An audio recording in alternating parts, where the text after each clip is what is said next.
Hello everyone, welcome back to my channel. তো আজও একটা মিনি ব্লগ নিয়ে চলে এসেছি। শ্রাবণ মাসের লাস্ট শনিবার তো আমাদের এখানে বড় ঠাকুরের পুজো হয়, সেই কারণে ব্লগটা করলাম, তোমাদেরকেও শেয়ার করলাম। আর এটা হচ্ছে বড় ঠাকুরের মন্দির, আর এখানে পুজোর সব আয়োজন করছে। আর এখানটায় হচ্ছে খিচুড়ি ভোগ, পায়েস এবং আলুর দম। হ্যাঁ, দুই রাঁধুনি।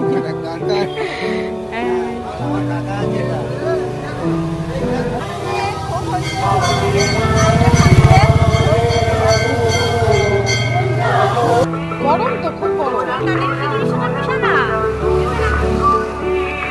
আলুর দমটা একটু ঝাল ঝাল হয়েছে, কিন্তু ভালো হচ্ছে,